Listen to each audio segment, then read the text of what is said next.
Imagine discovering that one of Stranger Things' most memorable plots wasn't just the creator's imagination, but was based on real events that shook a small American town in the 1990s. The persecution of Eddie Munson for allegedly practicing satanic rituals through the Dungeons & Dragons role-playing game has deep roots in a criminal case that has divided opinion and generated controversy to this day.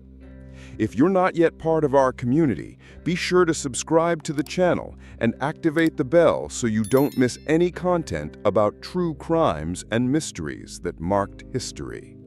On May 5, 1993, three 8-year-old boys, Christopher Byers, Michael Moore, and Steve Branch, decided to go for a bike ride after school in West Memphis, Arkansas. It was an ordinary Wednesday afternoon in a small conservative town where everyone knew everyone and crime was virtually non-existent.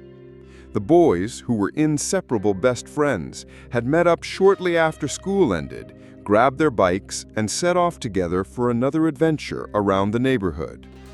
West Memphis was exactly the kind of place where parents didn't worry unduly about their children's safety.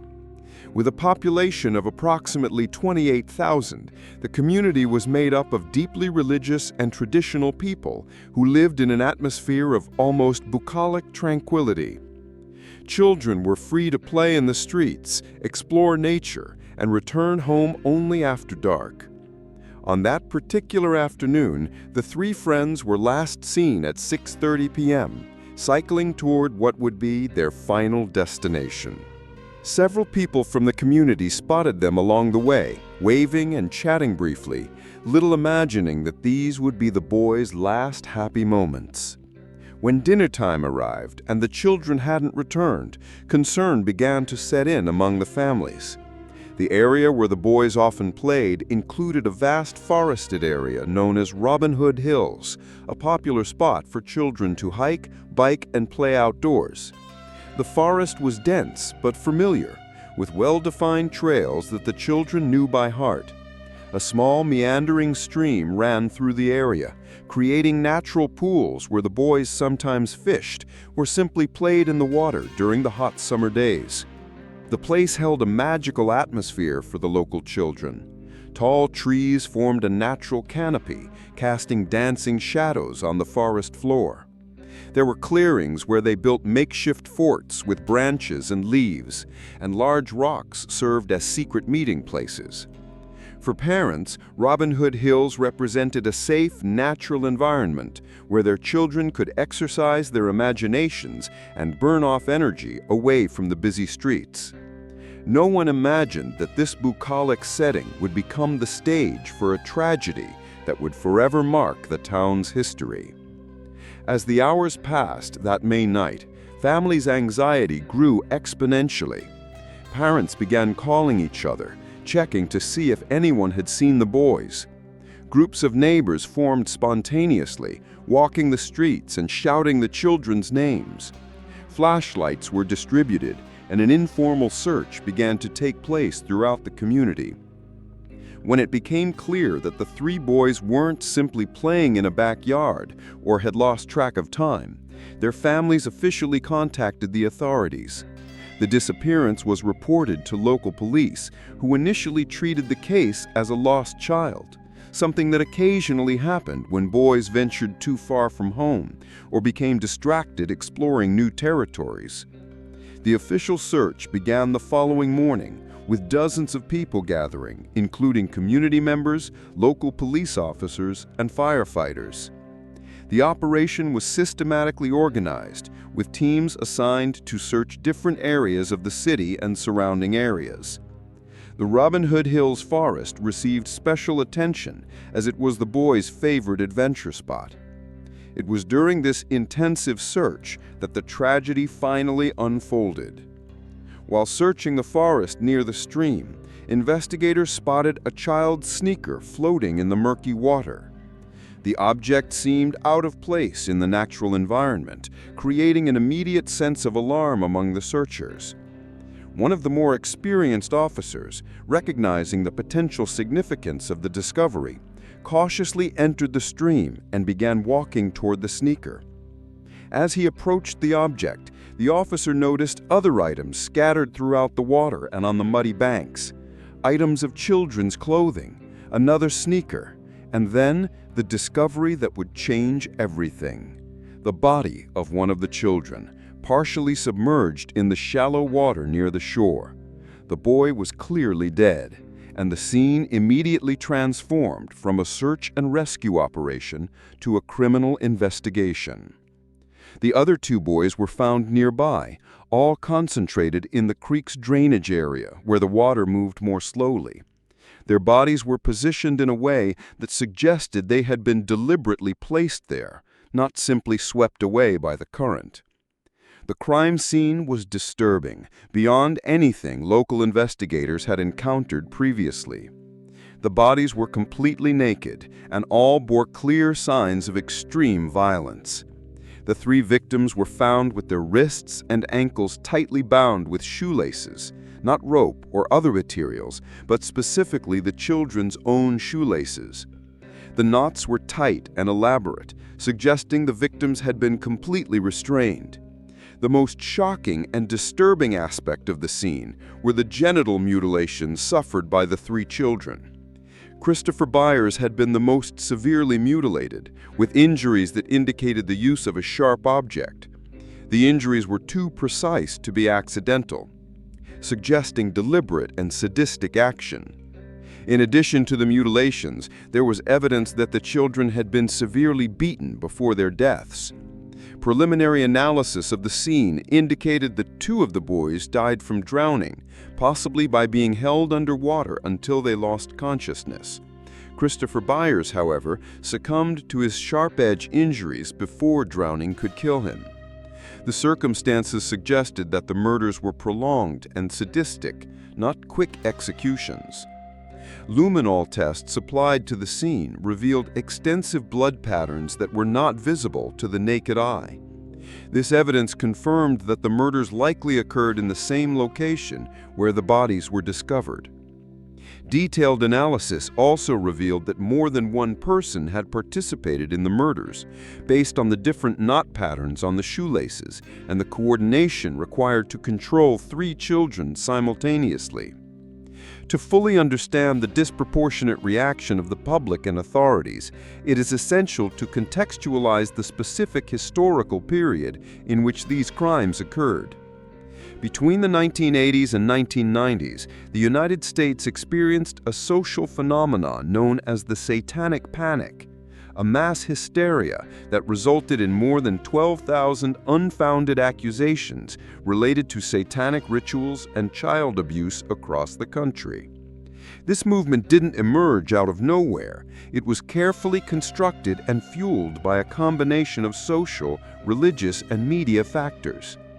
The panic began in the early 1980s with the publication of sensationalist books like Michelle Remembers, which claimed to document recovered memories of satanic ritual abuse. Although later proven to be fiction, the book was initially accepted as fact by many therapists and researchers.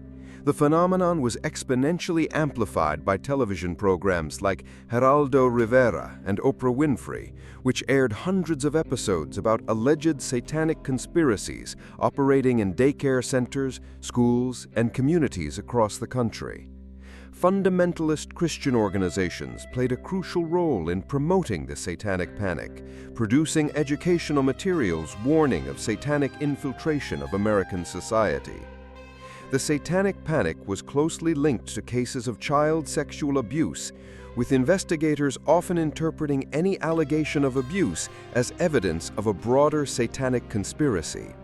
This media coverage created a feedback loop where the very act of reporting on Satanism seemed to validate its existence.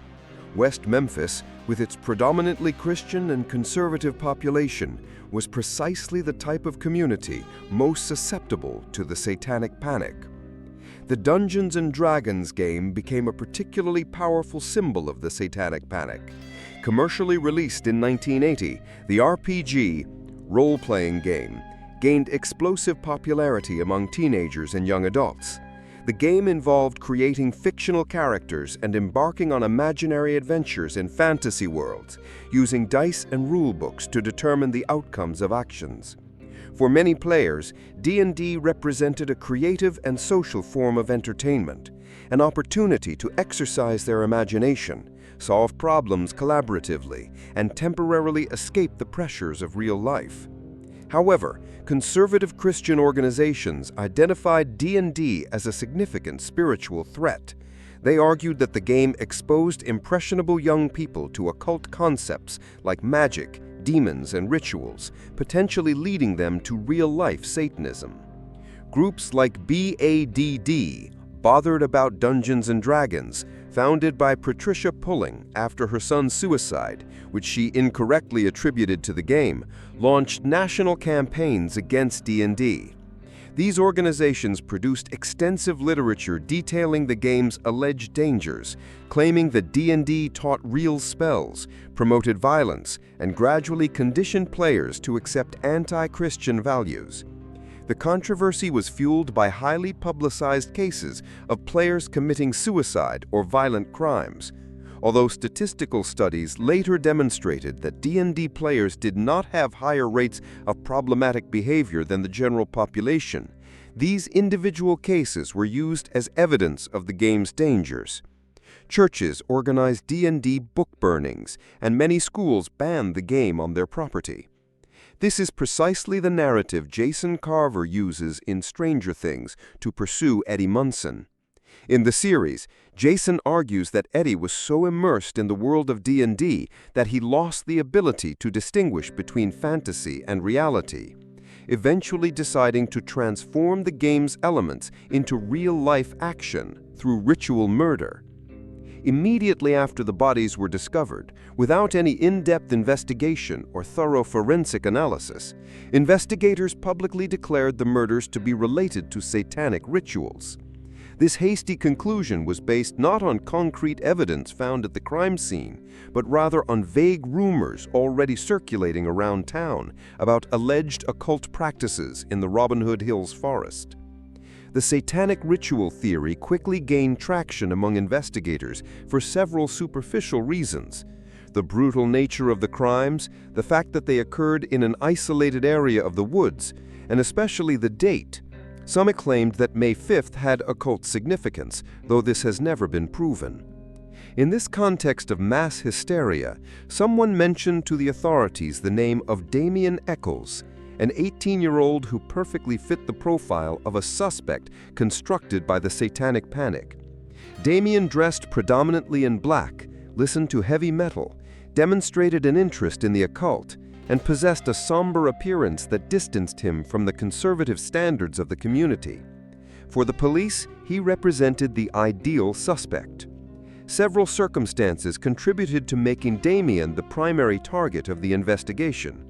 He had an extensive history of mental health issues, with diagnoses including suicidal and homicidal tendencies, as well as possible sociopathy.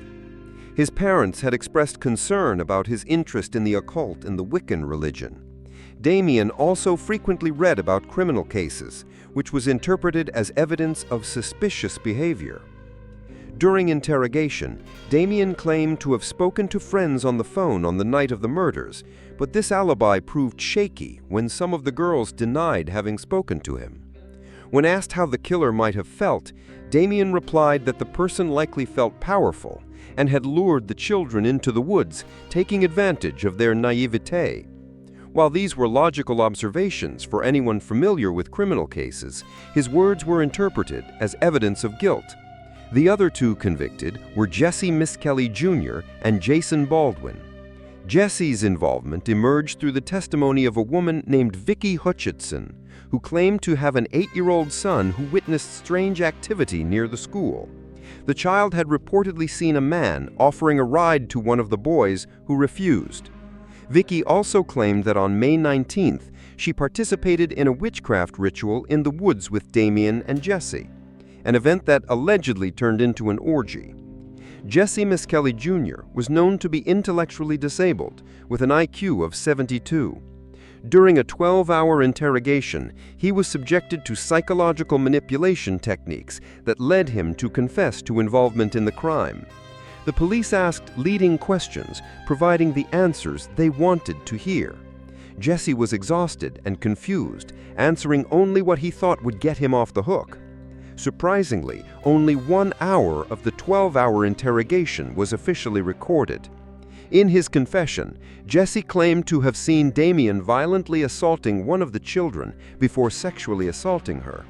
According to his account, Jason Baldwin allegedly did the same to another victim, while the third child tried to escape but was captured. The confession contained glaring inconsistencies. Jesse initially claimed the crimes occurred at noon, contradicting the established facts. He also falsely claimed the children were sexually assaulted and tied with ropes, when in fact shoelaces were used. Jesse failed a polygraph test, but had a solid alibi. He was attending a boxing match in another city, with multiple witnesses confirming his presence. The trial was marked by irregularities and misconduct. The prosecution presented Stephen King books found in Damien's home and Metallica tapes as evidence, as if this indicated involvement in the crime. Schoolmates claimed to have heard Jason Baldwin confess to the crime, but their testimony was equally flimsy. The judge prevented the defense from presenting other suspects, including a teenager who had left town shortly after the crimes. Several witnesses later confessed to lying during the trial, including a man whose testimony was crucial to the conviction. There was no physical evidence connecting the three defendants to the crimes or proving the satanic nature of the murders. An interesting discovery emerged during the investigation. The region had a significant population of turtles living near the stream. These turtles have a habit of biting flesh when they feel threatened or encounter organic material. Subsequent analysis revealed that many of the wounds found on the children's bodies were consistent with turtle bites, suggesting that some of the damage occurred post-mortem. Another questionable piece of evidence was a knife found in a pond behind Jason Baldwin's house. The knife's origin was never determined, raising suspicions of possible planting of evidence. Jesse was sentenced to life in prison. Jason also received life in prison, and Damien was sentenced to death. While 3 innocent young men were tried and convicted, other suspects were never properly investigated. A man known as Mr. Bojangles was found in a restaurant on the night of the murders, covered in mud and blood, but was never questioned. Theories also circulated about serial killer Henry Lee Lucas, though he typically sought publicity for his crimes. John Mark Byers, the father of one of the victims, became a suspect when his wife died mysteriously years later. Even more suspicious was the fact that he replaced his entire dental arch shortly after the crimes, possibly to avoid comparisons with the bite marks found on the bodies. The most compelling suspect, however, was Terry Hobbs, Steve Branch's stepfather. Terry had a long history of domestic violence and abuse. In interviews, while Steve's mother displayed genuine emotion, Terry appeared uncomfortable and tense. There were reports that Steve was afraid of his stepfather, and Terry's daughter later claimed to have been molested by him as a child. A neighbor reported a bizarre incident where Terry broke into her home while she was taking a shower, trying to touch her inappropriately. He had assaulted both his wife and other family members, demonstrating a pattern of violent behavior.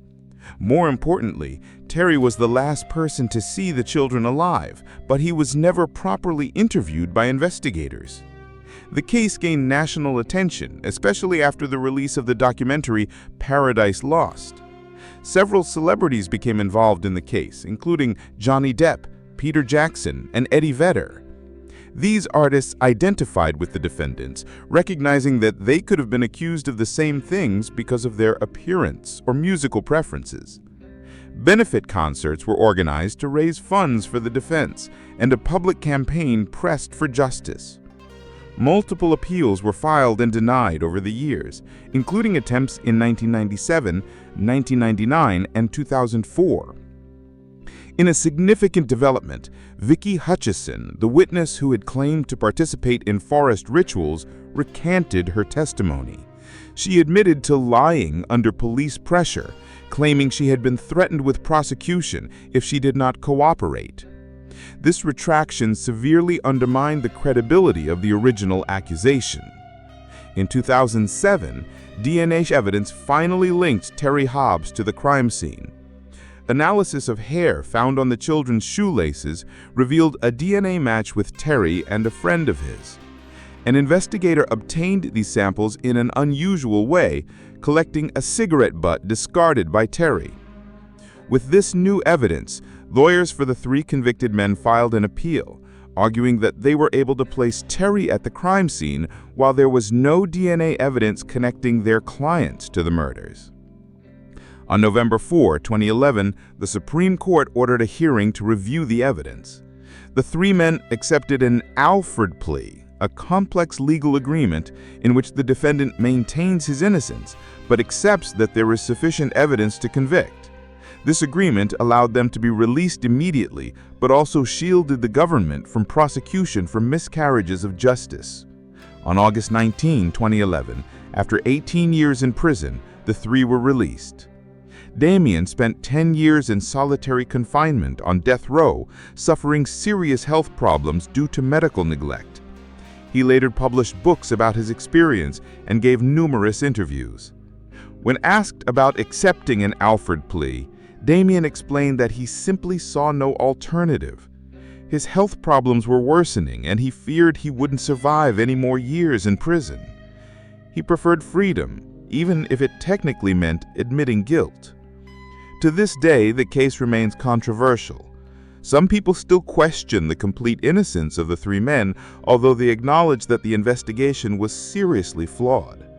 Due to the satanic panic of the time, the police focused exclusively on the defendants, ignoring more obvious suspects. No physical evidence connecting the 3 to the crime scene was ever found. Terry Hobbs remains free, and there is no indication that further investigations are underway. Damien expressed skepticism that the true culprit will be identified or punished. The case perfectly illustrates how social prejudices and moral panic can corrupt the justice system, resulting in the conviction of innocent people while the true perpetrators remain unpunished. The story of the West Memphis 3 serves as a disturbing reminder of the dangers of prejudice and the rush to find scapegoats. While 3 young people lost the best years of their lives behind bars, a killer or killers remained free, and 3 families never received the justice they deserved for their children. If you've made it this far, don't forget to subscribe to the channel and turn on notifications for more content on true crimes and historical cases. Leave your thoughts on this case and suggestions for other crimes you'd like to see covered here in the comments. Your participation is essential for us to continue bringing you important stories that deserve to be told and remembered.